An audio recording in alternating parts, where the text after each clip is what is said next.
tarde, mis chicos, ¿cómo están? ¿Cómo les va el día de hoy? Espero muy conectados al día de la clase, viendo sus comentarios. Poquitos van. Claro, Silvia, toca quitarla porque es muy difícil que yo hable y le pongan atención a la clase con música. Espero estén muy bien el día de hoy desde donde estén. La ciudad que quieran. Hola Sara, Angelina, José, la diva de Colombia, Silvia Peña, ¿cómo estás? Nasli, Erika, Sara, Miguel, Laura, Daniel, Álvaro Uribe, Laura Vanessa, Jorge, Sergio, Jaime, Mao Vargas. Pues bienvenidos chicos, bienvenidos a una clase más del proceso que llevamos desde hace ya algunas semanitas. Darle la bienvenida a los que ingresan por primera vez, se registran por primera vez. Son aclaraciones de las clases de pronto anteriores, preguntas que han surgido, preguntas nuevas. De todas maneras no es necesario del todo haber estado en las clases para poder ingresar el día de hoy, porque vamos a aclarar preguntas que a todos nos sirven. Es necesario sí que se pongan al día en las clases anteriores. No es que se lleve un consecutivo, porque menos yo que creo que es el más desordenado en cuanto a temáticas del grupo. Yo no llevo una secuencia temática, sino yo llevo es por bloques de información y a partir de ahí vamos como avanzando en el proceso. Mm, no se preocupen si es la primera vez, no se preocupen de si no se vayan ahí, quédense, que la clasecita les sirve a todos. Eh, Hola John, Daniela, Gottfried, Jorge, Aide, Diego, Juan Manuel, Linda, Sara, un nombre raro, Cromwell, La Peruche, otro nombre raro, Clusterman, Derstroff no es un héroe cómic, me parece. Vanessa, Juan Valdés, hola Rosana, ¿cómo estás? Laura, Sara. La recomendación de siempre, que estén al tanto de la página, que se suscriban al canal, que se inscriban a la página, que le den los likes a cada video. Y no, pues, iniciar porque hoy es bastante material. Mucho del material que enviaron, incluyendo el de Me Merezco un 5, no se puede procesar en pantalla. Se puede leer, pero para subirlo a una presentación que uno no sabe el nivel de calidad que puede tener el video en algunos puntos, va a ser totalmente perdido porque no se van a ver. Intenté coger algunas de las cositas que me habían enviado, tratar de aclararlas un poquito. A otros les contesté que José Rubén, hola. Laura, hola. Sara, Silvia, hola, ¿cómo estás? Nada de nueva. Juliet, Alexander, Lady, Karen, Juliet Mosquera, José Rubén y Juan José. Entonces, lo que sucede es que hay preguntas que me enviaron, digamos, de circuitos, de electromagnetismo, de eso. Yo les contesté que se van a usar en algún momento. Algunas preguntas era aclarándome si va a haber ciertas temáticas, también les aclaré, si las vamos a ver, pero digamos no son pertinentes para el día de hoy, que son dudas de lo que ya hemos trabajado, no para abrir un tema nuevo, porque si no ahí se nos va una gran cantidad de tiempo. Además, espero optimizar hoy el tiempo y que veamos, ojalá todas las preguntas que tengo ahí. Eh, Veo bastante gente que no había visto, caso Javier, Silvia, José, si ya lo había visto, Juan Manuel sí, Laura Banu, me parece que sí la había visto, Kenny no, entonces me dice que es nuevo, Ian, bienvenido otra vez. Sí, Kenny, es una de las cosas que están pendientes. De ondas vimos la clase general de ondas, vienen dos clases más, acústica, bueno, una, acústica y óptica, que es en sí luz y sonido. Valentina, ¿cómo estás? Excelente, hay bastante gente que viene por primera vez, eso es muy motivante, que entre más días haya más gente, así más se expande el conocimiento, que en sí esa es la finalidad, de cualquier persona que sabe algo, por poquito que sea, es transmitirlo a la mayor cantidad de personas que se pueda. Entonces, ahí a medida que vaya mirando, tengan en cuenta que hay muchas preguntas que a mí se me pasan de la charla en el chat porque estoy pendiente de la presentación y del Wattpad. Entonces les agradezco que me tengan paciencia si de pronto no les respondo inmediatamente. Me repiten la pregunta. Anthony por ahí está. Camila Martínez, hola, ¿cómo estás? Erika. mm, ¿Cuántas clases llevamos? Llevamos 7 semanas. Esta semana no cuenta numeralmente como avance temático, pero serían las octavas. Entonces hay ya 7 videos subidos de matemáticas, 7 videos de física. Laura, no te había visto. A mi correo, Laura Vanessa. Mi correo es matemáticas@puntajenacional.co. Ahí con todo gusto, cualquier duda que tengan, que no hayamos podido despejar, yo me tomo el trabajo de dedicarles un ratico y despejarles las dudas, al menos si puedo en ese nivel.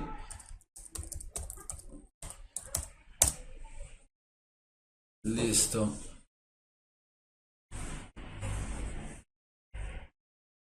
Con todos, no sé, como 35 clases más o menos, porque son 5 materias por 7 semanas, 35.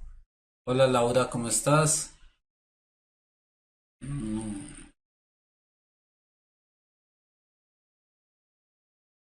Sí, normalmente sí, al finalizar la semana se suben las grabaciones de toda la semana. No se hace a diario porque es muy dispendioso para la encargada estar haciéndolo porque a cada video hay que hacerle un nivel de edición, porque hay que quitarle, digamos, toda esta charla para qué. Toda esta charla en sí se quita del video y se sube solo lo que es conceptual, todo lo que es proceso académico como tal. Creería que sí estas clases de preguntas se van a subir. Sí, los videos de las preguntas se van a subir porque de todas maneras es una interacción que la cual ustedes hacen parte y es muy bueno que se vea que son parte del grupo como tal. Empecemos. Alguien el afortunado o la afortunada que va de primeras. ¿Quién cree que es? De los que enviaron preguntas, a ver.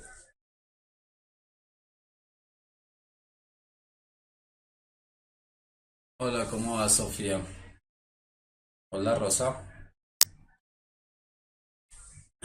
En los lineamientos de este año aparecen algunos modelos de preguntas nomás, no van a aparecer todas las preguntas, mis amigos. Hay un error conceptual de ustedes y es que me enviaron material. No, profe, alguien me decía que tenía el ITFES del 2014 corregido. Entonces le dije, envíenmelo y miramos, echamos una miradita.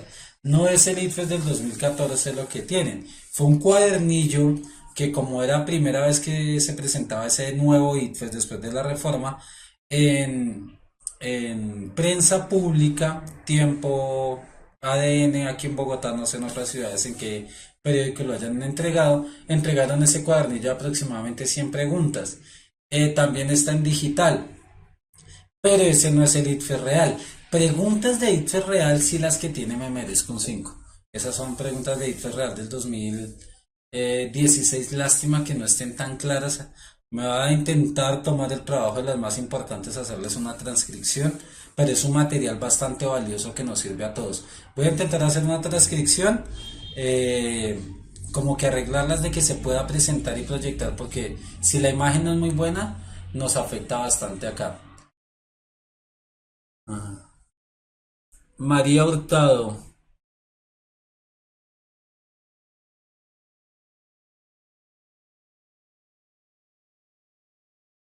Rosa. Ah, María Hurtado Potes, no sé, ustedes se conocen más. ¿Estará María o justo no está? Entonces, miren, la pregunta que nos envía María dice, complementando, creo que se fue las últimas temáticas que tuvimos, que fue principio de Arquímedes, que en sí el principio de Arquímedes, ¿qué define? Define que un cuerpo flote. ¿Cuándo flota? Cuando la fuerza de empuje. Tenemos empuje y peso, son las dos fuerzas que están enfrentadas. La fuerza de empuje es mayor que el peso o es más grande respecto al peso del cuerpo si la diferencia de densidades es mayor a favor del fluido. Entre más diferencia, entre más denso sea el fluido respecto al cuerpo, es mayor la fuerza de empuje. Entonces, para que lo tengan en este espacio. Tiene que llegar a un punto en que la fuerza de empuje sea igual al peso, no puede ser mayor. En algunos casos yo puedo evidenciar una especie de fuerza mayor de la fuerza de empuje y es cuando cojo un balón y lo sumerjo entre un líquido o sí, un inflable. Al soltarlo sale disparado. Ahí por un momento hay una fuerza, un impulso. Karen, hola, ¿cómo estás? John, ¿cómo está? Natalie, hola, ¿cómo estás? María no está, le dicen que utilizamos la pregunta.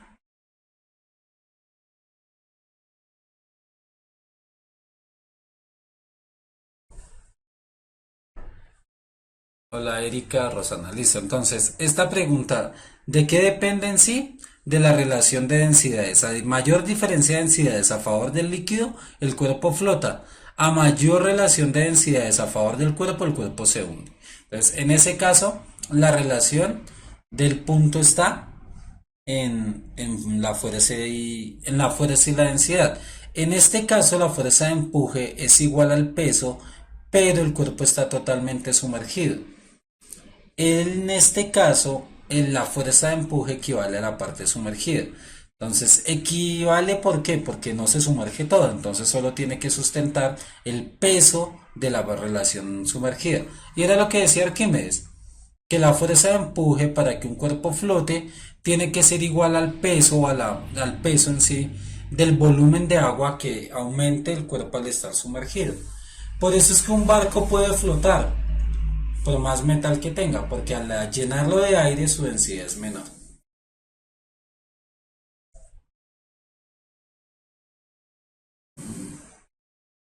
Espere, que por allá hay una acá. Hola, Lauren. Si se hunde no es que haya más fuerza de empuje, Lauren. Lo que sucede es que si se hunde, la fuerza de empuje no es suficiente para mantenerlo a flote. Más bien es muy pequeña. Si el cuerpo se hunde, la fuerza de empuje es muy pequeña.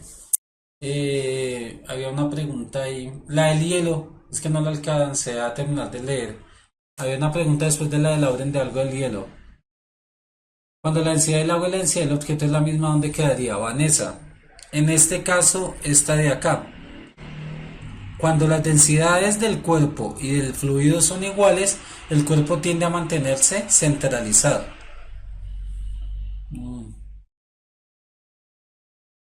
Laura, Vanessa, te explico. Bienvenida primero y segundo, ¿qué estamos haciendo esta semanita? No es que esta sea en el modelo de clases, no. Es que ya llevamos cierta cantidad de clases y como muchas veces en el entorno de clase no nos queda tiempo suficiente para despejar todas las dudas, abrimos el espacio de esta semana en todas las materias para permitirles a cada uno de ustedes que nos enviaran preguntas y poderlas responder aquí en vivo. Y así una duda de uno era una aclaración para muchos. Entonces eso es lo que estamos haciendo esta semana. ¿Estamos? La fuerza de empuje es la que saca a flote, sí, Vanessa. La fuerza de empuje es la que genera el fluido sobre el cuerpo y permite que el cuerpo flote. Pero ¿cuándo se presenta esto? Cuando las densidades de los cuerpos tienen una diferencia. Aquí está Joan. El hielo flota porque su densidad es menor a la del fluido agua. En este caso, lo que sucede es que en el proceso de congelamiento, eh, el agua al congelarse alcanzan a quedar burbujas de aire encapsuladas en sus cristales. No es un compacto. Si el hielo se congelara en forma compacta sin dejar ningún espacio de aire, se mantendría la posición que estábamos mostrando acá. Pero el hielo flota es porque entre todas sus partículas queda aire haciendo, pasa lo mismo que pasa con un barco. Hay partícula, hay aire alrededor de la materia, lo que hace que su densidad como tal, como cuerpo, disminuya. No la densidad de la materia, del agua, sino la densidad en sí del sistema, el cuerpo que yo defina. Sí, exactamente, Jean Paul. Sí, Juan Manuel.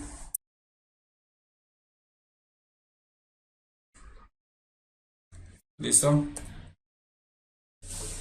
Laura Arias, ¿estará Laura Arias conectada? Échenle una miradita a esta pregunta, que es bastante curiosa. No sé de dónde la sacó. No es tipo ITFES, para hacerles muy conscientes. No es un tipo ITFES, pero sí está bastante curiosita. Eh, Porque uno ve las variables y se arroja inmediatamente a intentar plantear una ecuación y se hace muy difícil.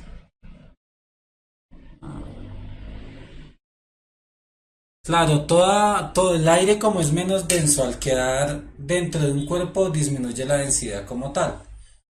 Diego, pues lo sencillo, lo que pasa con el principio de Arquímedes es que un cuerpo de menor densidad flota. Si el cuerpo tiene menos densidad que el fluido que lo contiene, flota. ¿Debido a qué? Que se genera una situación que se llama fuerza de empuje. La densidad es directa o inversamente proporcional, es más correlacionada. Tiene cierta correlación con la fuerza de empuje. Pero lo que tiene que ver es el volumen de agua desalojado. Hola Laura, ¿cómo estás? Sí, es una pregunta que pueden utilizar en pre-ITFES, pero no es un modelo de pregunta tipo ITFES, ¿estamos? Este tipo de pregunta es más de un modelo tipo Universidad de Antioquia, Universidad Nacional. Uy, excelente el que me regaló ese material. Alguien me envió un material, no recuerdo ahorita el nombre, lo traía en la cabeza para agradecerle, que me envió un material de la Universidad de Antioquia y de otra universidad y está bastante bueno, no tenía ese material, así que muchas gracias. Hola Vanessa, ¿cómo estás? No te estoy ignorando, es que no alcanzo a ver. La densidad es proporcional. La densidad, recuerden que la densidad es la cantidad de materia que haya en un espacio definido, ¿estamos? Entonces, la densidad tiende a ser proporcional a algunos factores, pero la densidad es directamente proporcional a la masa y inversamente proporcional al volumen. Pero en la correlación de fuerza de empuje, la fuerza de empuje tiene que ver es con la diferencia de densidades entre los cuerpos, en la interacción de dos cuerpos. Hola Erika, ¿cómo estás? Sí, no, el Blitfest es a nivel nacional igual. Los que cambian son las preguntas específicas de las universidades.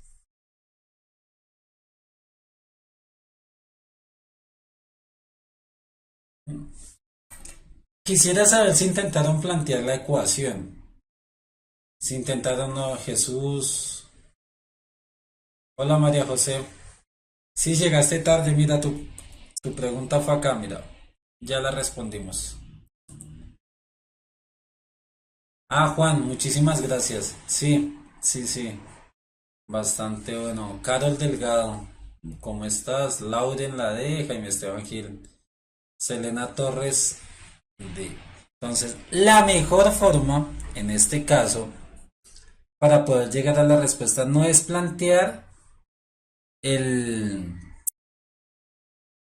no es plantear la ecuación como tal, sino lo primero es definir el valor de 10.5. Si uno define este val 10.5, 10,x, va a encontrar el valor. Mire lo que le dice, el resultado de multiplicar el segundo de ellos por 3 es. Entonces, aquí nos tocaría comprobar cada uno de estos tres y mirar cuál se ajusta al resultado.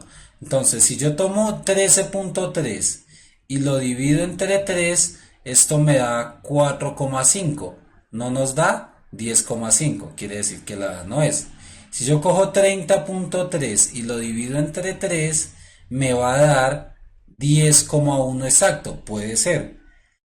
30.5 dividido 3 me va a dar 10,1666, o sea que tampoco es este valor. Y si tengo 31,5 dividido entre 3, entonces este se va, me va a dar en este caso 10,5 también. Entonces, ahí ya con ese simple procedimiento ya despejé dos posibles valores. Entonces quiere decir que a partir de esta información la X puede tener dos posibilidades. Entonces en este caso puede tener dos posibilidades. Una que x sea igual a 1, otra que x sea igual a 2. Y lo único que habría que hacer es comprobar la suma, es decir, que 2,1 más 10,1 más 12,01 de 25,05. O, perdón, acá 5, perdón, 5. O que 2,5 más 10,5 más 12,5 nos dé 12,05, 25,005. La suma que nos dé es la respuesta. Si esta suma nos da 25,05, la respuesta es la B. Si este nos da 25,05, la respuesta es la D. Entonces, al sumar acá nos da 1, 2, coma. Recuerden que cuando yo sumo decimales los pongo en columna. 2 más 2, 4. 24,21. Quiere decir que la B no es. Verifiquemos esta. Aquí hay ceros, 0005, 550, 1 y 2, 4, 25,05. La respuesta es la D. Muchos latinaron. Muchísimos latinaron.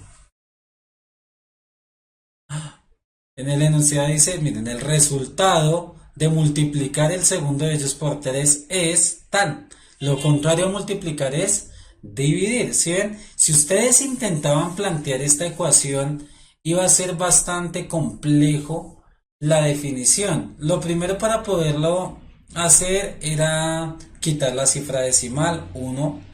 2, encontrar la diferencia, y iba a ser un mundo de posibilidades. Es demasiado tiempo. Ayer la hice en ecuación y la verdad requiere bastante tiempo.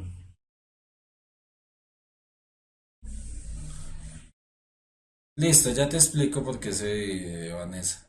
Listo, Kenny, no hay lío. Ya miramos. Borremos. ¿Qué es lo que sucede? Que ir directamente a la respuesta es un poquito difícil. Entonces miremos. Tomamos en cuenta el enunciado. ¿El enunciado qué me dice?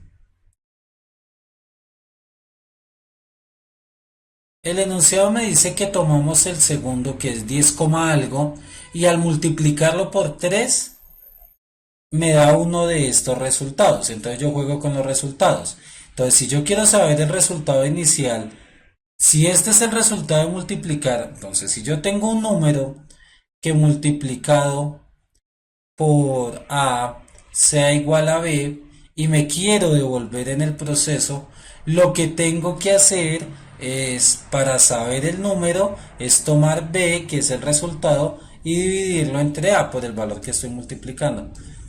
Permítame un momento que está molestando el Wattpad.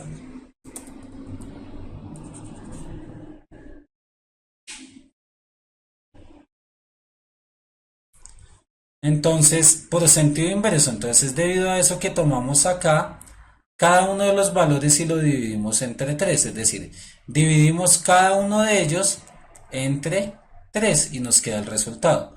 13 dividido 5, 13,5 dividido 3, recuerden hacer la división, ¿no? Cuando uno divide un valor entre decimal entre entero, no tiene necesidad de hacer ningún proceso. Hace la división común y corriente y cuando vaya a pasar la cifra decimal agrega la coma. Entonces aquí nos queda 4 por 3, 12, a 13, 1. Pasamos la siguiente, ahí nos queda. Nos queda el valor. ¿Qué pasará? Ya.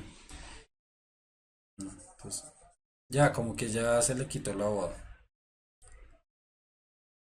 Es que ya está viejito el lápiz. Y pero desaparece. Y cuando uno vuelve a escribir, vuelve a aparecer. Entonces ahora sí, hijos.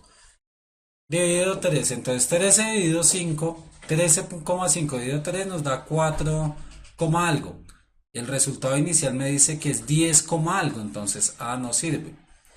Lo mismo pasa con 30,5. Cuando yo divido 30,5 me da 10,1, pero un valor periódico, es decir, muchas cifras decimales y aquí me dice que hay solo una. Entonces la elimino. Ya con ese proceso, en el proceso, sí, listo.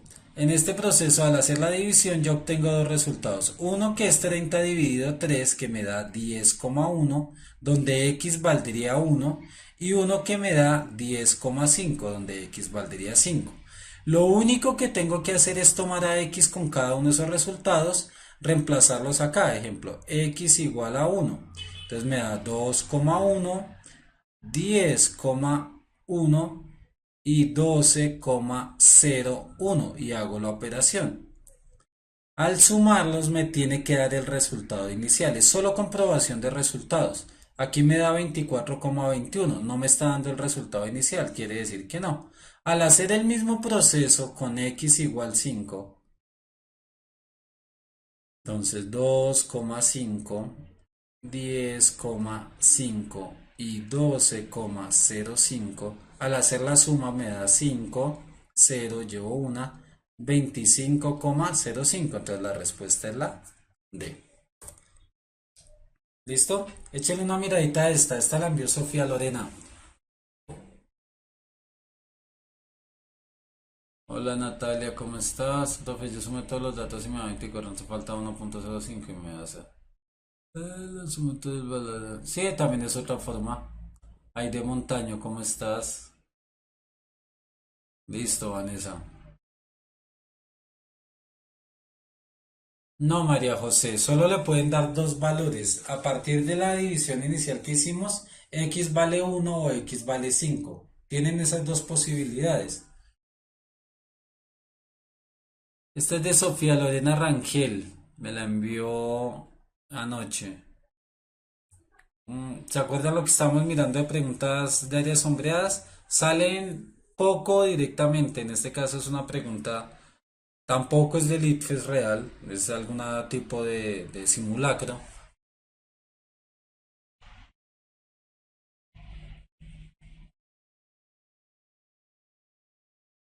No, Valentina, no ha pasado. Fresca, una idea. Echamos una miradita y ya la solucionamos. Dime, Carol.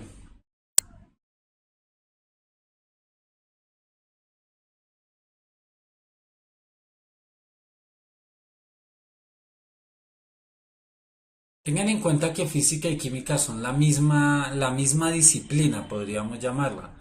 Explican el universo que nos rodea, los fenómenos que nos rodean. Lo que pasa es que la química lo hace a un nivel microscópico y la física toma un tamaño un poquito más real. Pero en sí son la misma vaina. Muchos de los compuestos, muchas de las mezclas que se hacen a nivel molecular es simple aplicación de ciertas fórmulas de física a una situación específica y generan situaciones químicas.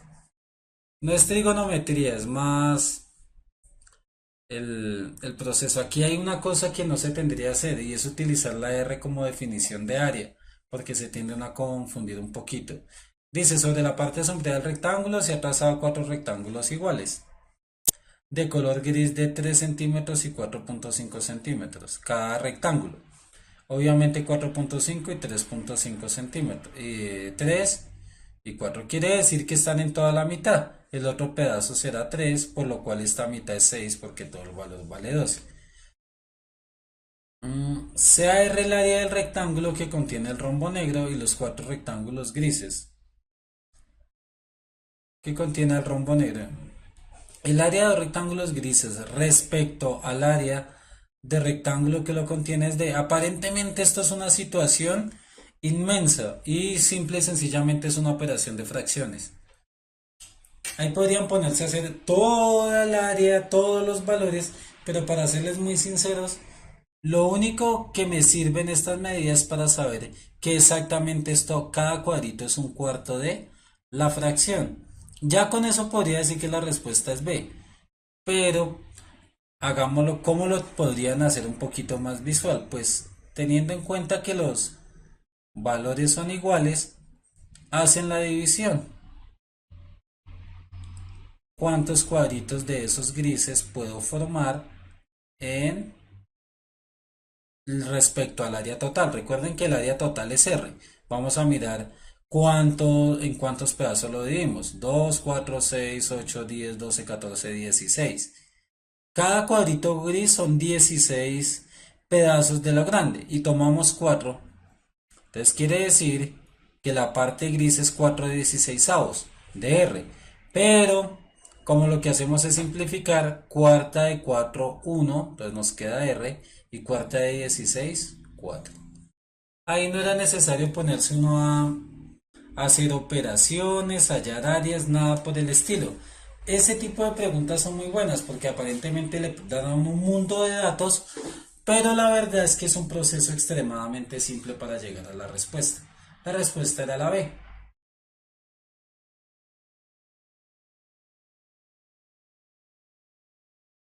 Ya te lo envío, Erika, no desesperéis.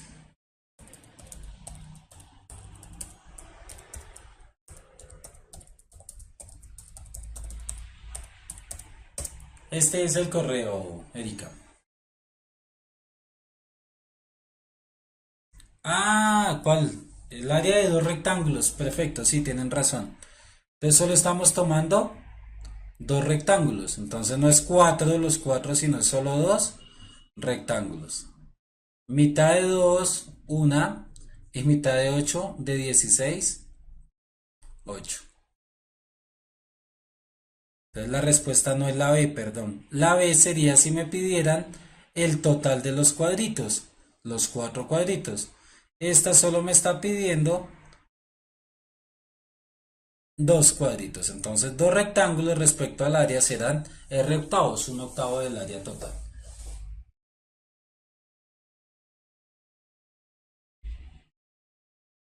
¿Cuánto es el resultado de la resta entre 8 y menos 18 nos da 26? Sí, creo que se me perdió el chat. Ustedes escriben muy rápido. Sí, Sofía, no había visto bien. Ya miré. Juan David, cuando el resultado de la resta entre 8 y menos 18 da 26, porque es menos 18.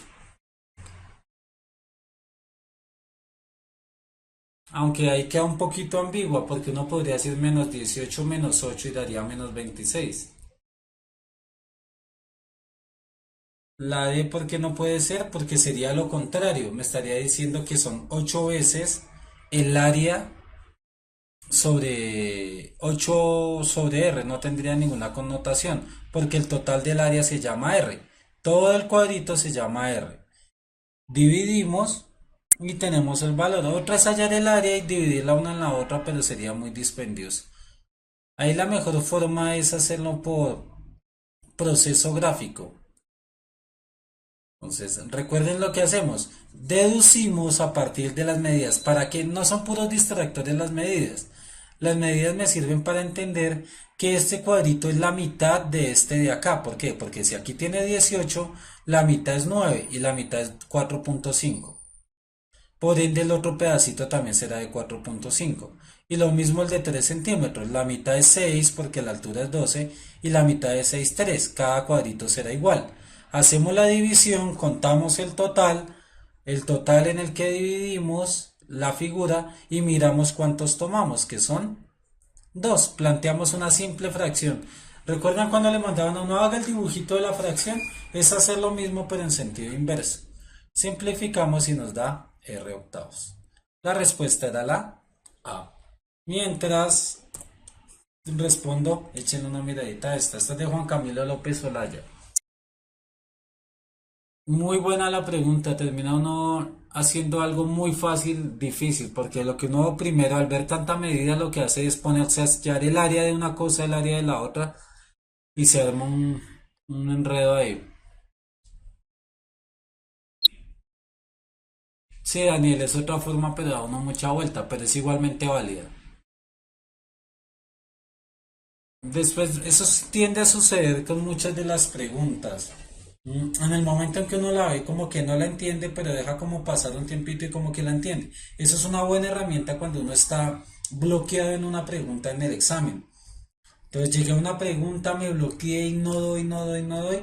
Es mejor que la dejen vacía. Creo que antier le aclaraba eso a alguien. Y más adelante, espere que haya tomado como oxígeno, retomo y como que la capto un poquito mejor.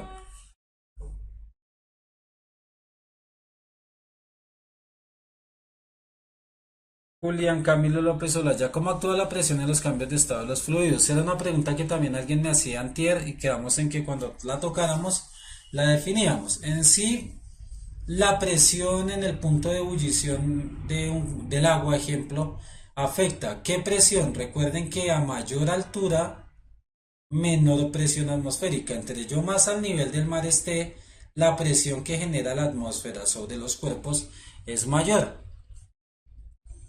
Entonces, a mayor altura sobre el nivel del mar, menor la presión. ¿Por qué? Porque recuerden que la presión depende de la columna del fluido. ¿Qué tanto fluido tengo hacia arriba? Entonces, en una situación, Ciudad de México está casi a la misma altura de Bogotá, aproximadamente. El Everest ya está un poquito más arriba. Entonces, miren, entre mayor altura haya, menor es el punto de ebullición. ¿Qué es lo que sucede? Que al hervir, esto genera un nivel de presión, ¿cierto? Entonces, cuando aumenta, disminuye la presión, hace que ese punto de ebullición disminuya. ¿Por qué? Porque necesita menos fuerza de empuje, podríamos llamarlo, el vapor para empujar la presión atmosférica. Entonces eso hace que haya una disminución notable en el punto de ebullición. Mm, por eso lo que pasa con una olla a presión o una olla isocórica. La olla lo que hace es aumentar muchísimo la presión, permitiendo que el punto de ebullición, es decir, que el agua no hierva hasta superar cierto nivel de temperatura. Por eso es que en una olla expreso a presión la comida hierve, se cocina tan rápido o se utiliza para cocinar cosas que necesitan un alto nivel de calor y es debido a que mantiene el agua en estado líquido a una temperatura mayor debido a la presión interna del sistema.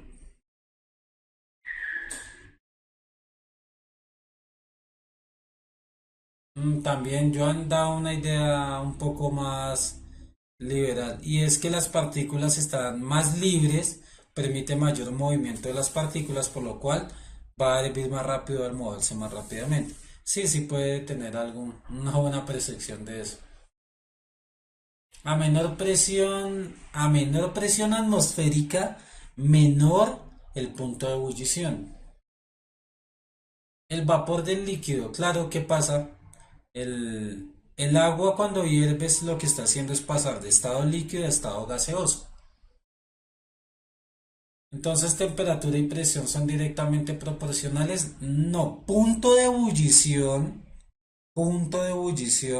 la temperatura a la que hierve el agua, ejemplo, es directamente proporcional a la presión. Directamente proporcional no, es directamente correlacionada, porque no hay un nivel de proporcionalidad entre uno y otro.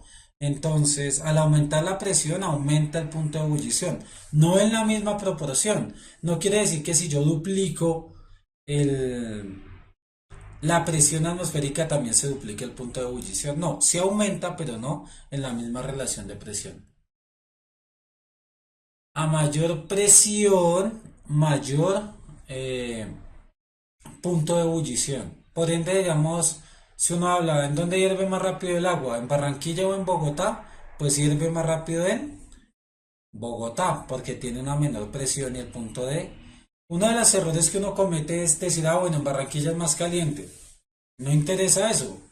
El punto de ebullición va a ser exactamente el mismo en cualquier ciudad al nivel del mar, así en una haya 20 grados de temperatura o en otra haya 0 grados de temperatura. Lo que pasa es que en Barranquilla hierve más rápido, pero el punto de ebullición va a ser exactamente el mismo. No, Vanessa, de hecho no siempre hierve a 100 grados centígrados, dependiendo de la presión varía. De hecho en Bogotá no hierve a 100 grados centígrados el agua. En Barranquilla sí hierve casi a los 100 grados centígrados. dependiendo el sitio donde yo viva, el punto de ebullición va a ser distinto. Recuerden, a mayor presión atmosférica de la atmósfera a atmósfera, mayor presión atmosférica, mayor el punto de ebullición. Eso es una ley básica. No precisamente. Esos en gases ideales, pilas que están revolviendo una cantidad de cosas. Una cosa es en las leyes de Guy-Lussac o de Boyle, que esos gases ideales. Para situaciones cotidianas se puede aplicar como una relación general la ley, pero la interpretación hay que hacerla desde el contexto real, por favor. No revuelvan cosas. Teniendo en cuenta esa información que acabaron de ver, María Isabel Caicedo nos manda esta preguntita, intenten responderla. Espero la vean. Son de las preguntas que me enviaron, no sé si esta la envió Me Merezco un 5, que se pudieron aclarar un poquito más. A menor presión atmosférica, Laura, menor punto de ebullición. ¿Qué te confundiste, Cassandra? Lo único que hay que tener en cuenta, Cassandra, Laura, que tienen ahí de pronto una relación, es que si aumenta la presión atmosférica, es un aumento en el punto de ebullición. ¿Por qué aumenta la presión atmosférica? Porque vaya a una ciudad de menor altura. ¿Por qué? Porque la columna de aire y atmósfera que hay encima mío es mayor.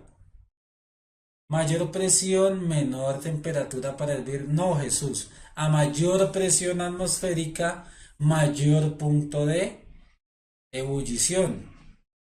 Exactamente, Vanessa. Menor presión, menor punto de ebullición.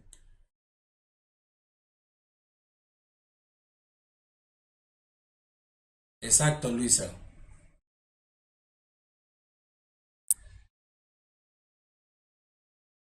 Esta les da una relación de ese tipo. Eso es un experimento que es muy interesante que uno puede hacer en laboratorio. Y es que poner hervir agua hasta que hierve, tapa el agua y la pone bajo el chorro de agua fría y el agua empieza a hervir de nuevo. Por lo que acabamos de decir, Laura, la explicación que dimos anteriormente es directamente esta situación. Se da por una variación de la presión. Lo que tienen que identificar ahí es si es porque las presiones se igualan, si es porque en un lado es mayor presión que el otro. A menor presión, menor punto de ebullición.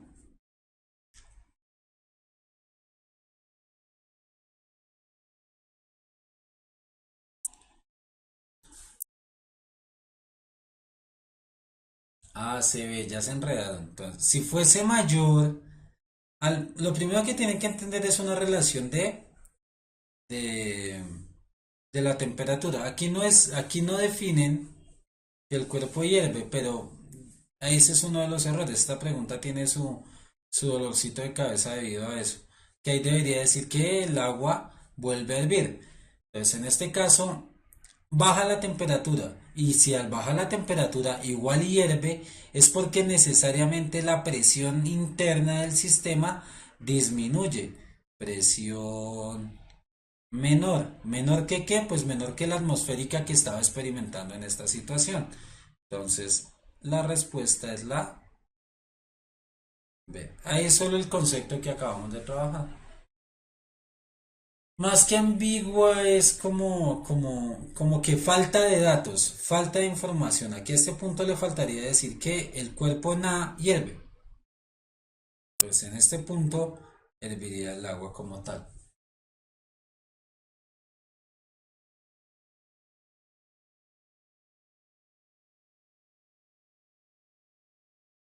¿Qué es lo que sucede, Diego? Entonces, que según lo que acabamos de ver, cuando en un sistema, digamos en el agua, hay menor presión, el agua hierve a menor temperatura. ¿Cómo sé que menor temperatura? Porque lo estoy mojando con agua fría, entonces hace que la temperatura disminuya. Y eso hace que la presión interna del sistema disminuya. Una forma de comprobar eso Es el experimento que decía que hicieran. Tomen una botella plástica, échenle agua caliente y tápenla, déjenla por ahí y cuando el agua ya se haya enfriado van a darse cuenta que la botella se aplastó. ¿Por qué? Porque al disminuir la temperatura del sistema, la presión también se ve disminuida dentro del sistema y entonces la presión atmosférica aplasta la botella. Pues no la aplasta así, pero sí la deja toda planita en esa situación. Lo que sucede de pronto, Laura, de pronto lo que está pasando es que estás acelerándote un poquito en el proceso y eso tiende a generar una situación importantísima. Catalina García Bolaños. Esta pregunta es del cuadernillo que liberaron en el 2014. Es aparentemente muy complicada, pero no lo es tanto. Entonces, lo que tienes que hacer, Laura, es tener un poquito más de calma en el proceso de análisis. Plástica, sí, sí, Juan Manuel, es mejor plástica, porque uno no sabe qué reacción pueda tener el cristal cuando uno le agrega agua caliente. Hay cristales que no son termorresistentes y ¡pum! Entonces mejor es plástica, que ahí se ve directamente la variación de presión. Este es el problema, entonces ahí toca por simple situación. Cada vez que un líquido bueno, un fluido en un sistema cerrado, es decir, con el tapón, disminuye su temperatura, disminuirá la presión. Tocaría medirla con algún tipo de instrumento, alguna cosa por el estilo, Erika.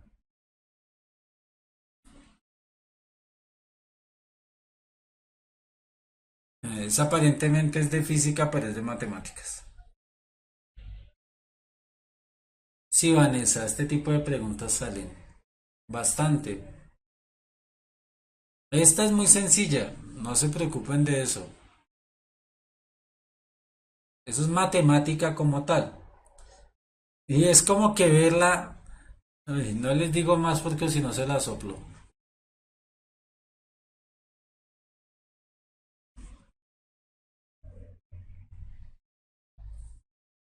Eh, por el concepto, Andrea Joana. Conceptualmente es necesario saber eso para poder responder la pregunta.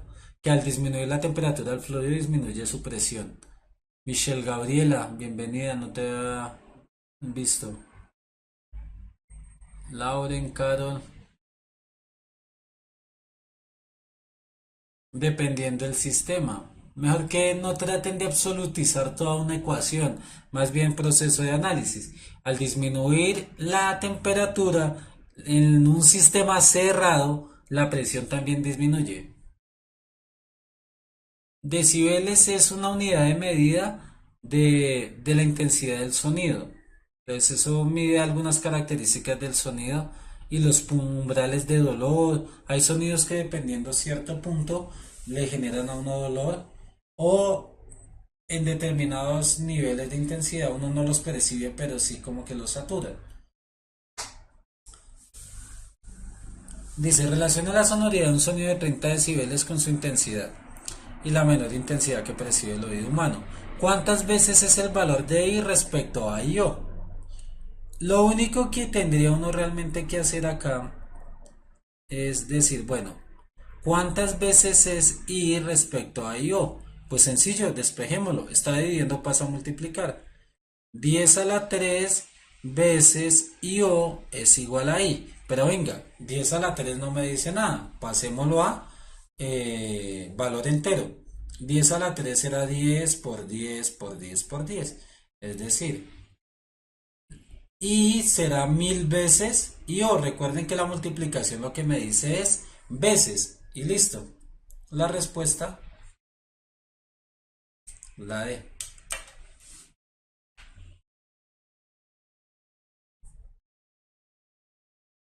Sí, hay umbrales de dolor, aunque también depende mucho del tipo de individuo. Hay unos umbrales estándar, hay gente que tiene un umbral de dolor auditivo muy alto y es porque ya tiene cierto nivel de sordera. El hecho de estar uno en tanto contacto con audífonos hace que ese umbral de dolor aumente.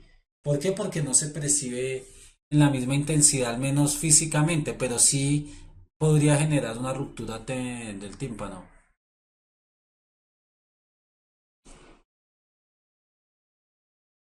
¿Qué pasó con Silvia y Vanessa?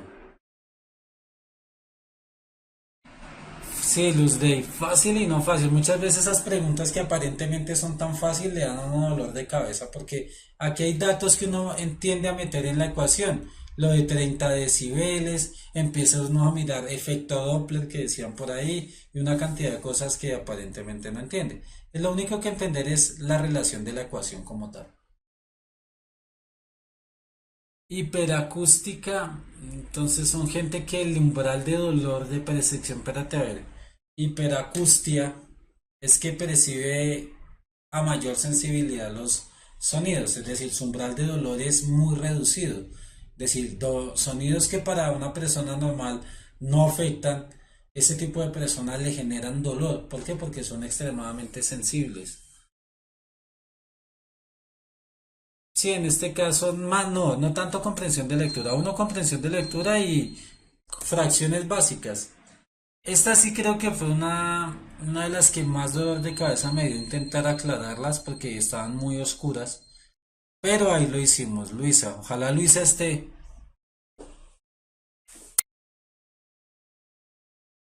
Son diferenciar la variable, Linda. Y mayúscula es una variable respecto a I o lo que dice es que las variables son distintas. No te preocupes, Luisa, y las tratamos de aclarar un poquito. Lo que pasa es que yo soy medio malo con el manejo de herramientas digitales, entonces creería que eso alguien que sepa se le puede hacer un buen proceso. Pero las que vayamos a utilizar va a tomarme el trabajo de hacer pasarlas, las que se puedan. Intensidad original, intensidad origen o intensidad inicial, intensidad final, pero lo único que sirve realmente entender ahí es que no son la misma variable, que I sin la variable O es distinta a IO.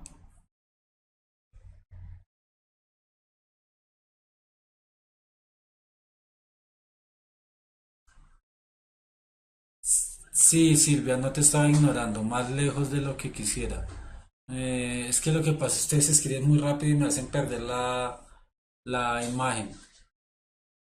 A mayor temperatura, mayor presión en un fluido, en un sistema cerrado, sí.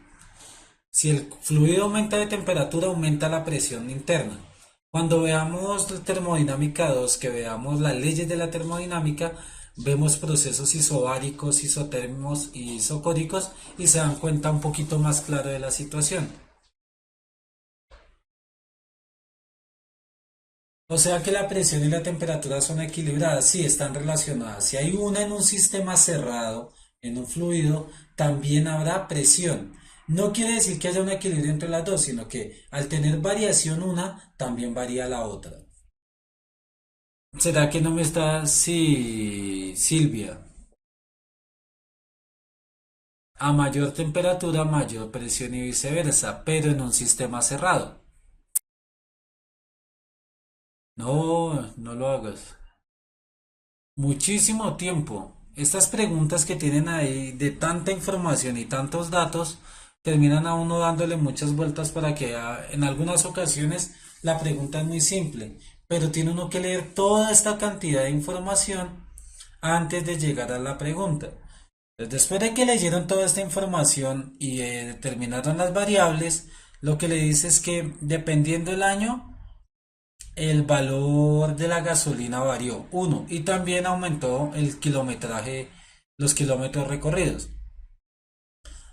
Cada 5 días laborados 50.000 y su moto consume un galón cada 80 kilómetros recorridos.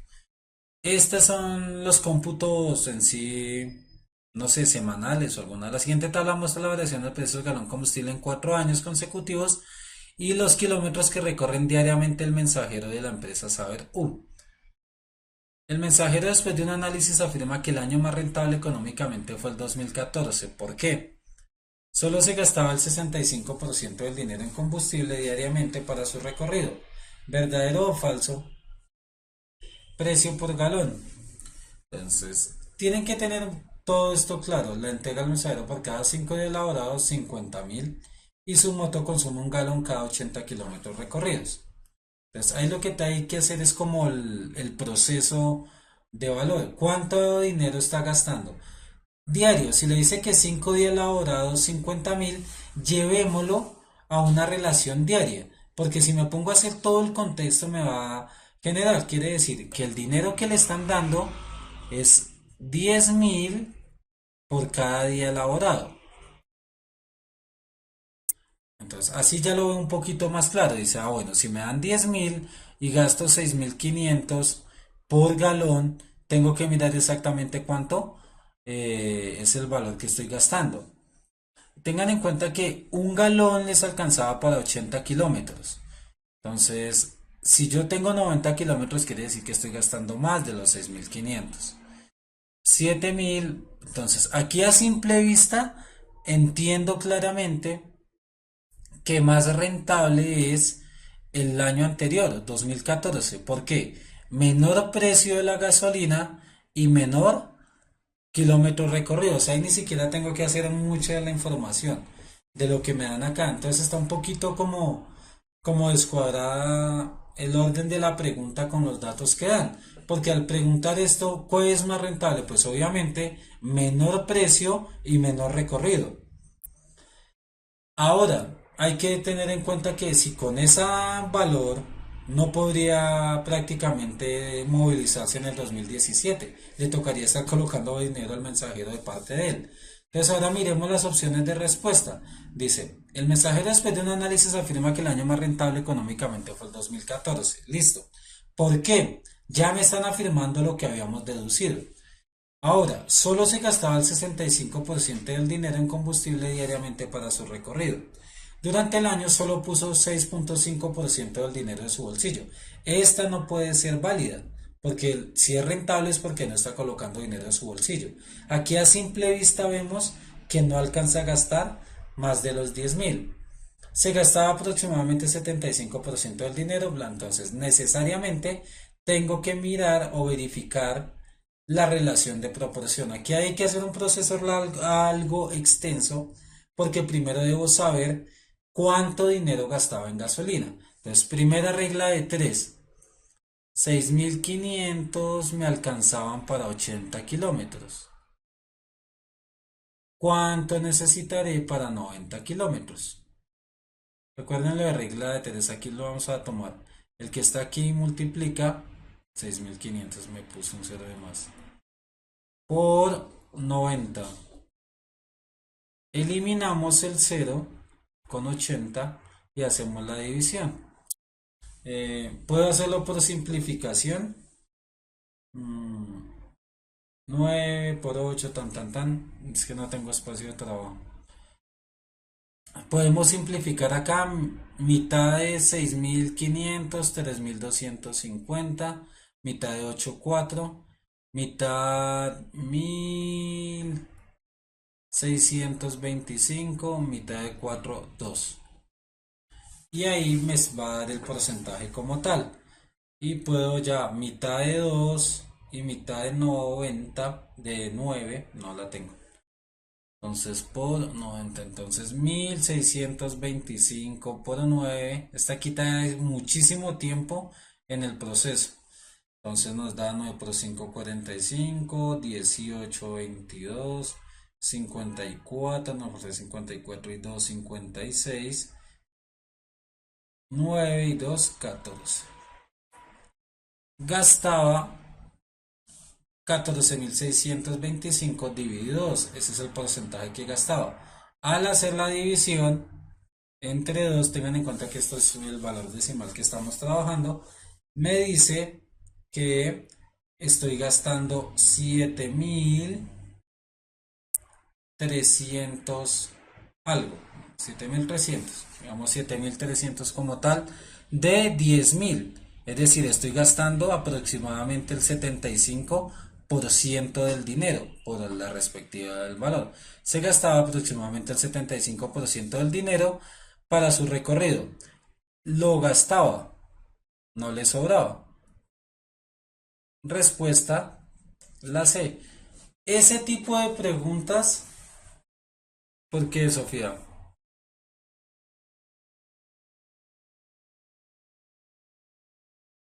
Exactamente, Natalie, es solo ver el porcentaje de que se tiene. Lo que sucede es que es muy simple, pero la cantidad de procesos matemáticos que hay implícitos es muy alta. Entonces, ahí a partir de ahí se llega al resultado. Por eso es que el porcentaje es tan diferenciado, de 65 a 75, dándole a uno el espacio que uno pueda diferenciar claramente el proceso.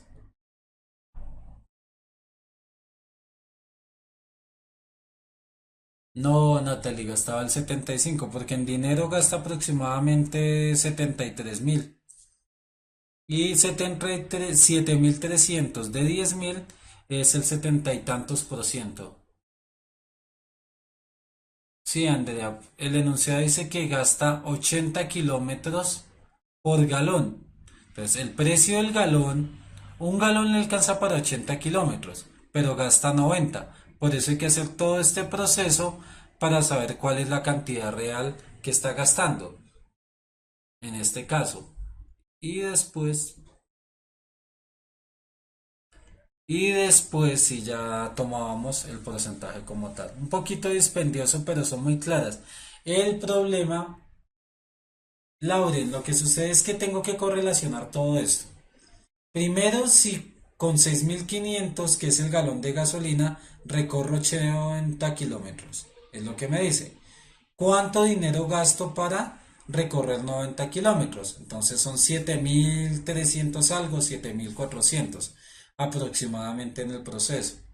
Después tengo que identificar qué porcentaje es ese de 10.000. 7.500 de 10.000 es aproximadamente 75%.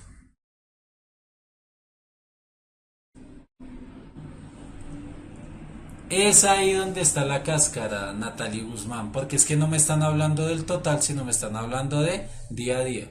Por eso hicimos el cambio a un valor diario. Y no exactamente 32.500, no da nada de eso. Podría ser también algo así, identificar cuánto me sobra por galón. Sí, Natalie, lo que pasa es que si lo calculas directamente es posible que otro resultado. Entonces, en este caso lo estamos tomando diario, porque miren, la pregunta está en función de diariamente.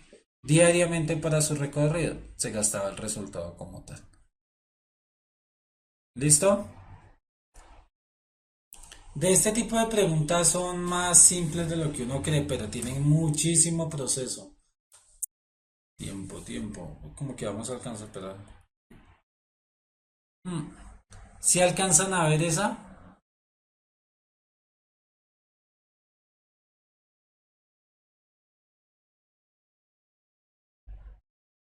Jean Paul y Chiva, 73%, sí. Lo que sucede es que en el Erika, lo que me dan en el dinero inicial, me dice que me dan 50.000 para 5 días. Entonces yo no hago el análisis sobre el total, sino sobre el valor diario. Y ya encontraron el error de Natalie. Natalie, ten en cuenta que 6.500 es para 80 kilómetros diarios y él está gastando 90 kilómetros diarios. Por eso es que te puede estar dando 65%. ¿Qué descanso? Ya no hicimos descanso.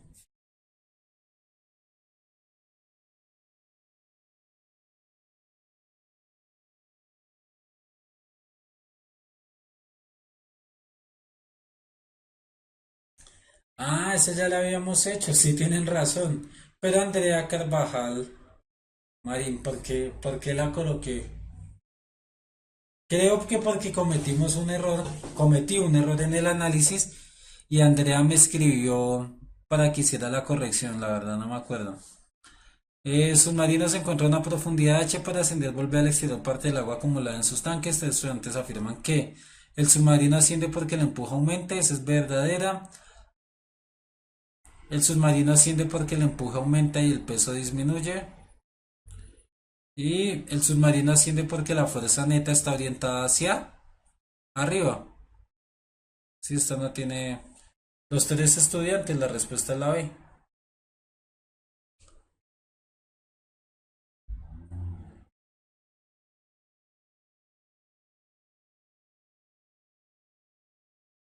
Todas las tres. Recuerden que un cuerpo flota al disminuir su densidad. Al disminuir su densidad, el empuje aumenta. Si aumentó el empuje, también disminuyó el peso. La fuerza neta está orientada hacia arriba. Mm, lo que pasa es de pronto que están tomando un englobe de toda la respuesta. Pero no, en este caso todas tres son válidas. Cuando un cuerpo asciende en un líquido, lo que veíamos ahorita, si tengo un líquido y el cuerpo está en esta posición y de un momento a otro empieza a ascender, es porque la fuerza de empuje aumentó. ¿Por qué la fuerza de empuje aumentó? ¿Por qué? Porque su densidad disminuyó. ¿Cómo sé que su densidad disminuyó? Arrojó líquido. Entonces, ese líquido hace un aumento de el nivel del agua. Ese peso de agua acumulada es equivalente al fuerza de empuje, entonces aumenta el empuje y flota. Desde ahí ya lo entiende uno. Y el otro es por relación de leyes de Newton. Cuando dos fuerzas se aplican sobre un mismo cuerpo y el cuerpo se mueve en dirección de una de estas, la fuerza neta está direccionada hacia donde él va. El peso va hacia abajo, la fuerza de empuje va hacia arriba. Si hubo un cambio en la posición es porque la fuerza que lo lleva hacia arriba aumentó. Como quien dice, la fuerza neta direccionada en ese sistema va hacia arriba.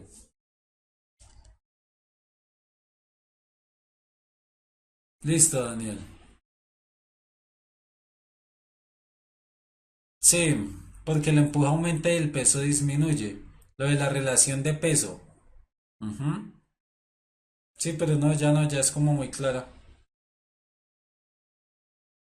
El peso también disminuye porque se desaloja agua. Ese es el principio. El aumento empuje, el empuje aumenta y el peso disminuye.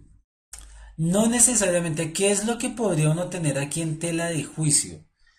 Que el submarino asciende no precisamente porque el peso disminuya. Ahí podría haber una relación gramatical respecto al por qué. Si realmente es válido decir que el cuerpo asciende porque el peso disminuye. El peso disminuye sí, pero eso cómo afecta al sistema. Entonces, indirectamente al disminuir el peso aumenta, disminuye su densidad también, porque el submarino no cambia su forma.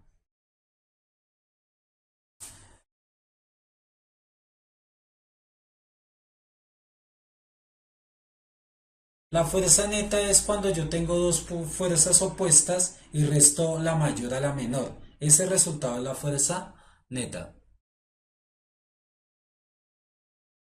No, Andrea, el submarino no cambia su volumen. Lo único que cambia es su peso. Al disminuir su peso y mantener su volumen, la densidad disminuye, por lo cual flota. Hasta las 7.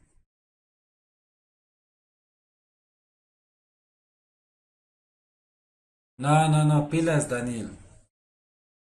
Daniel, la fuerza de empuje es equivalente al volumen de agua desalojada. Lo que no están teniendo en cuenta es que puede que el volumen del submarino se mantenga, pero él hizo que el volumen de agua externa aumentara. ¿Por qué? Porque está arrojando agua fuera del submarino. Entonces, es como si yo lo tengo cerrado, sellado, el volumen se mantiene. Pero si dentro de esto que tengo cerrado agrego agua, obviamente el volumen va a tener un aumento. Entonces, si el volumen de agua desalojada indirectamente, debido a esto, sí cambia. Pilas que es que hay cosas indirectas que están en la pregunta, por eso esa preguntita es como compleja. Es bastante antigüita, 2004, 2005. Y es eso, hay un factor que uno no tiende a tomar en cuenta y muy posiblemente el que dio la respuesta, porque el ICFES no da respuestas como tal. Es alguien que hizo la respuesta. salvo por ahí en los simulacros virtuales o cosas por el estilo, no toma en cuenta que del sistema cerrado del submarino, que no cambia su volumen, aumenta el líquido externo que hay. Entonces, de una u otra forma hay un aumento en el volumen desalojado. ¿Listo? Camila Castillo, mientras hagan preguntas de eso, peso disminuye. Profe, entonces mientras el empuje aumente el peso, no siempre, pero en este caso específico sí, María José.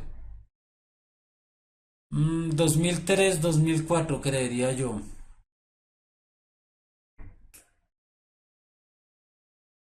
Mm, Tienen que buscarla por un banco de preguntas que está en internet, pero es mejor que la busquen por el cuadernillo, aunque creería que no lo consiguen.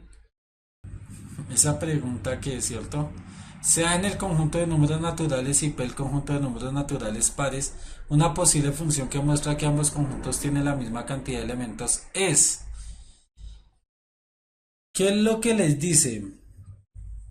Que debe tener la misma cantidad. Este simbolito como triangulito significa lo mismo que x elevado a la 2.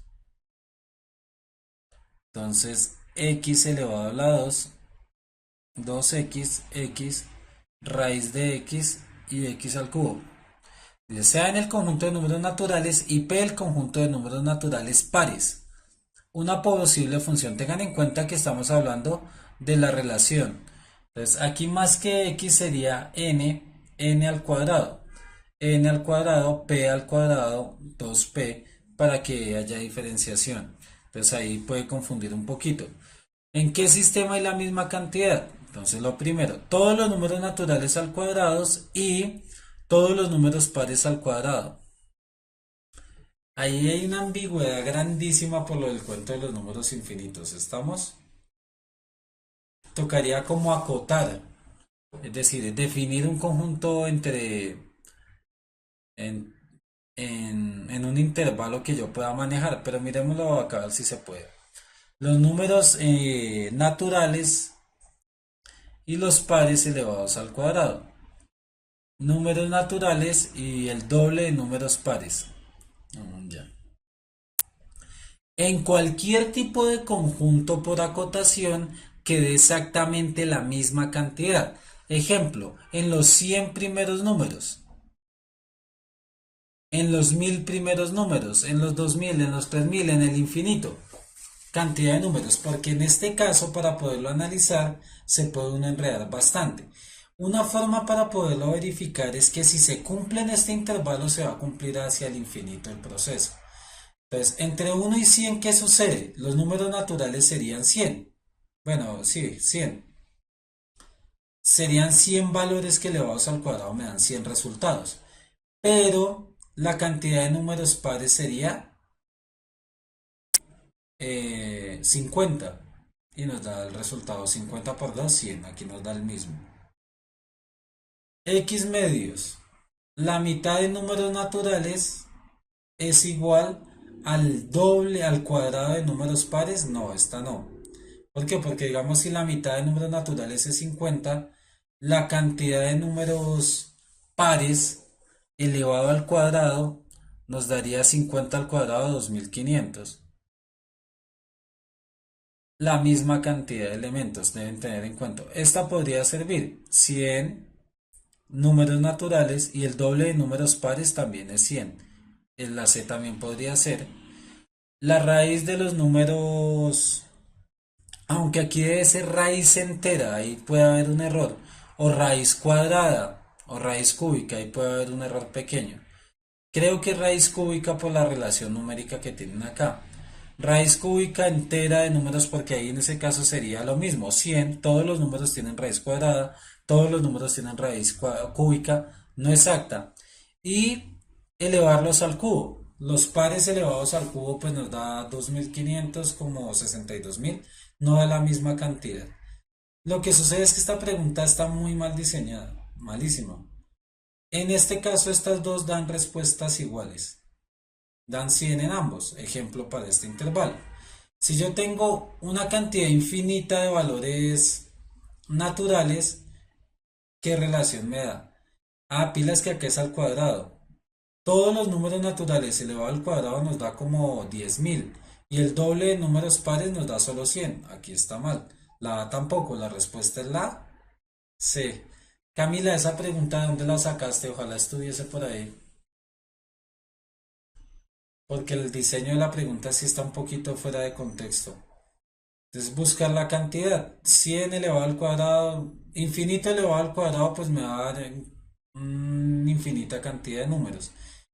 Cuando estén hablando de conjuntos numéricos, mucho en los exámenes de las universidades se tiende a manejar eh, para poderlo analizar, acotarlo, definirlo a un sistema cerrado. También lo puedo hacer de 1 a 10 para que me quede más fácil y me va a dar la misma relación. ¿Por qué? Porque siempre los números pares van a ser la mitad de los números naturales. Entonces ahí ya a partir de esa relación el único que me lo equilibra es este. ¿Por qué? Porque multiplico los pares por 2 y me da la misma cantidad. Desde un análisis un poco más algebraico. Numérico pues está en esa relación.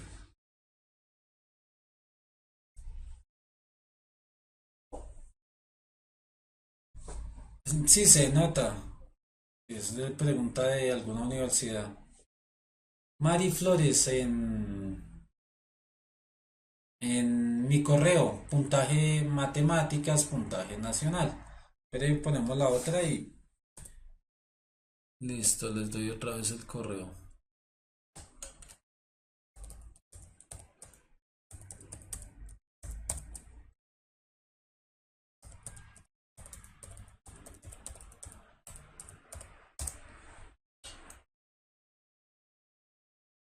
5 por 5 es 25, sí.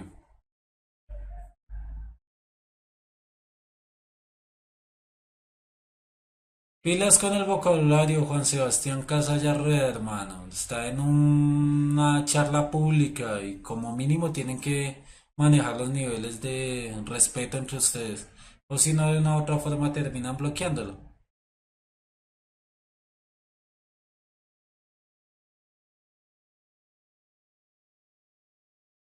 Es un clásico que aparece bastante. Ese tipo de preguntas ha aparecido en muchas modalidades. Con un camión, con varios cajas una encima de la otra, un carrito de ruedas. El sistema automáticamente bloquea cuando manejan ese tipo de vocabulario en la conversación, así que porfa absténgase de usar groserías. Decía alguien, no recuerdo, creo que era Schopenhauer, que decía que una persona realmente inteligente no tiene la necesidad de usar groserías.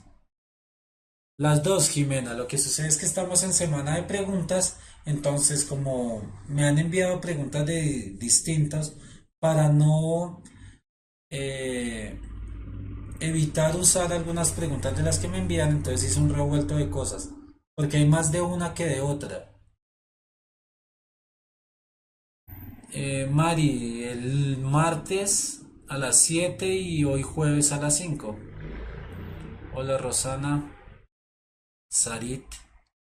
A los que llegan por primera vez, que pronto no llegaron al comienzo, recuerden estar muy al tanto de los videos anteriores. Tienen mi correo si tienen alguna duda después de que hayan visto los videos y para lo que les pueda ayudar con todo gusto.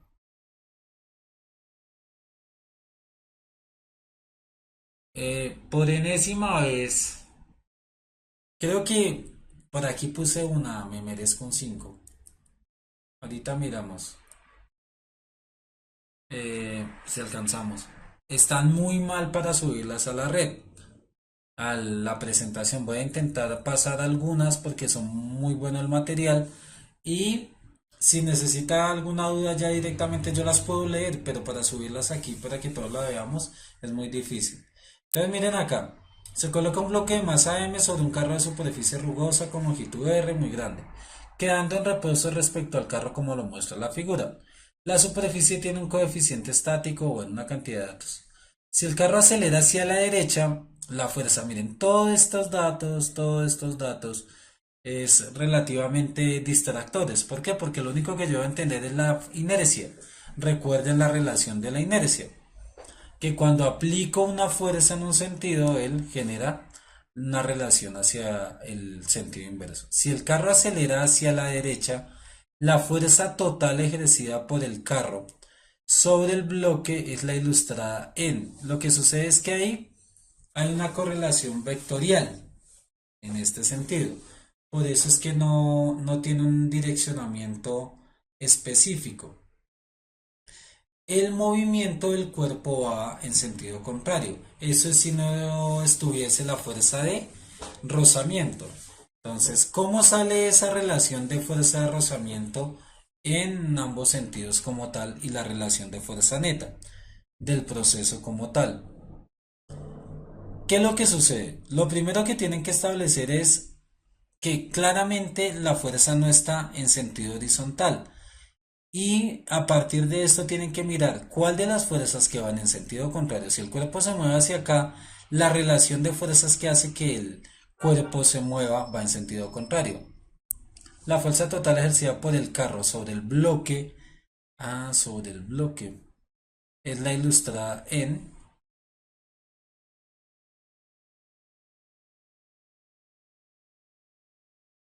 longitud R muy grande, quedando reposo respecto al carro como muestra la figura. La superficie está encarnada.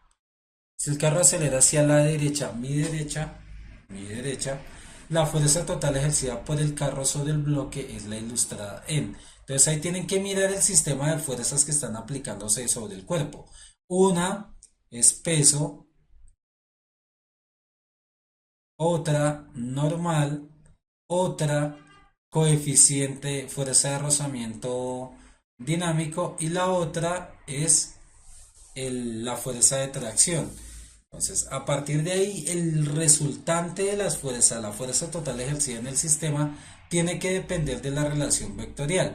Entonces, si no hay movimiento hacia allá, la fuerza en este sentido es mayor. Quiere decir que tiene efecto la inercia. Este no cuenta.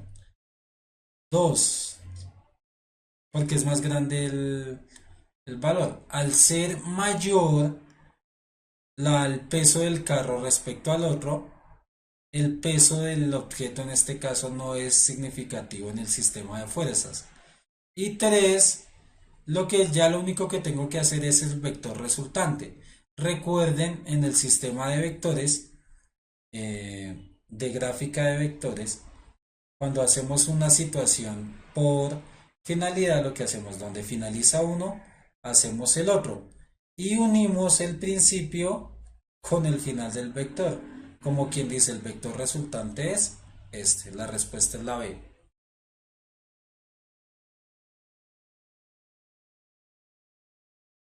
Eso es estática, María José. Más que estática es relaciones de fricción.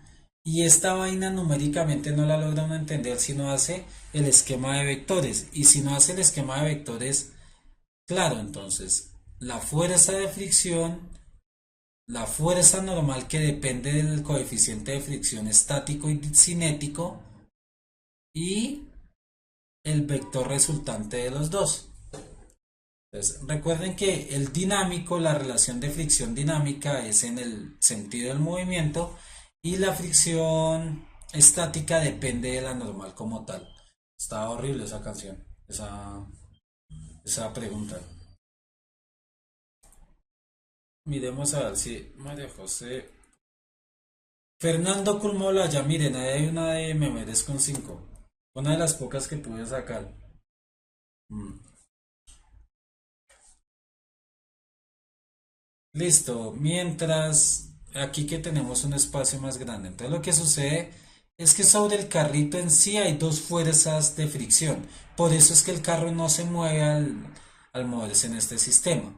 Una que es la fuerza de fricción estática, bueno, cinética, llamémosla ahí, y la fuerza de fricción estática. Como no tengo valores, yo no puedo darle un valor numérico. Entonces, en este caso tengo los dos vectores. ¿Qué hace uno cuando uno quiere saber la resultante de un vector? Una de dos, donde el origen es acá, entonces tomo el vector y donde termina uno coloco la dirección del otro, es decir, lo reflejo.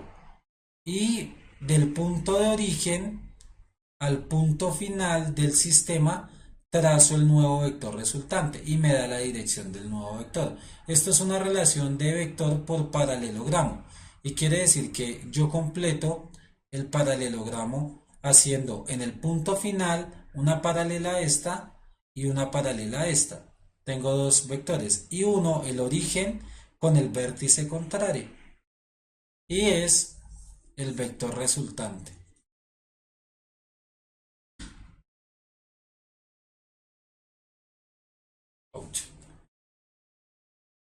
La fuerza normal va contraria al peso, en este caso, en el carro, pero la fuerza normal va es a partir de la superficie de contacto.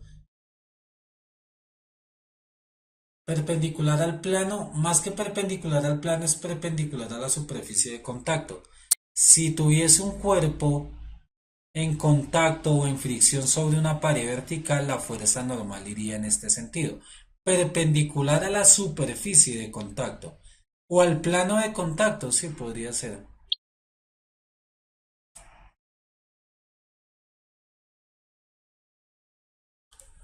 En una competencia automovilística participan dos carros exactamente iguales, pero uno de ellos tiene sus ruedas más grandes que el otro. Si ambos van a la misma velocidad, las ruedas de los dos carros giran a la misma velocidad. Eso es una relación de velocidad. Por sentido común lo pueden sacar, pero es un poquito más difícil entonces. Tengo dos tipos de aro. Una forma de entenderlo es como si estuviésemos hablando de dos piñones, uno unido al otro. ¿Por qué? Porque la velocidad a la que se mueven es exactamente la misma, porque van a la misma velocidad, la velocidad lineal. ¿Qué quiere decir? Si la rueda grande se mueve 10 centímetros, pues la otra también gira 10 centímetros en su borde. Entonces, eso es lo que nos ayuda a definir velocidad lineal. Entonces, al decirnos girará, lo que me está diciendo es cuál da más vueltas al mover esa longitud. Giran más rápido, dan más vueltas, es decir, girarán más rápido. Entonces, como es la misma longitud en el borde y la velocidad lineal es igual, al ser más pequeña, digamos, esta tiene de perímetro 10 centímetros, mientras esta tiene 50, bueno, 50, 5 veces más. Mientras esta ha dado una vuelta, ha dado 10 centímetros, este solo ha recorrido una quinta parte, es decir, cada vez que esta da 5 vueltas, la grande ha dado solo una vuelta. Entonces, a partir de ese análisis, miramos, ¿las ruedas de los dos carros girarán a la misma velocidad?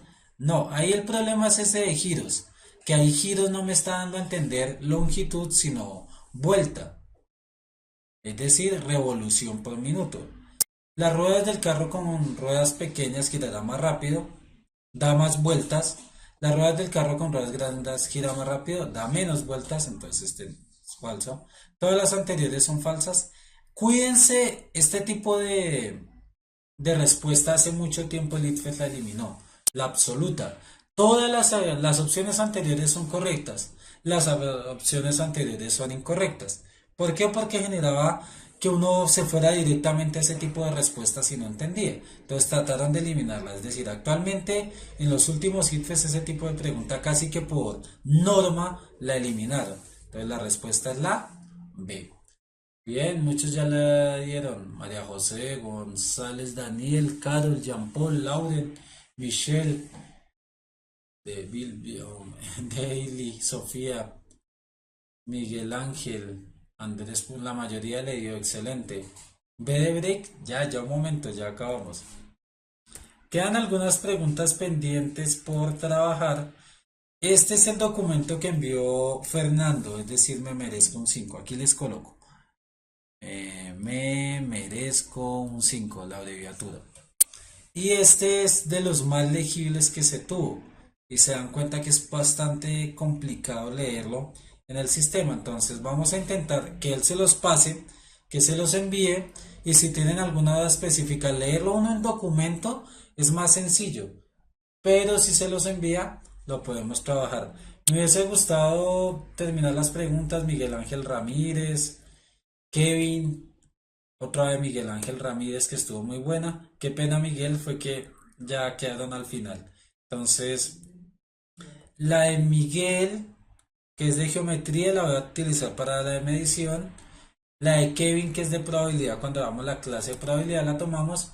Y esta, que no sabría dónde ubicarla como funciones o variacional, la vamos a tomar para ese día también. Entonces, Miguel, no se estrese, que vamos a tomar sus preguntas. Todo el que tenga preguntas, envíenmelas al correo, que yo me tomo eh, el tiempo de leerlas. Entonces, hijos, chicos, fue una excelente clase, muy productivo. Termina uno cansado y cuando uno termina en una clase cansado es porque se hizo bastante.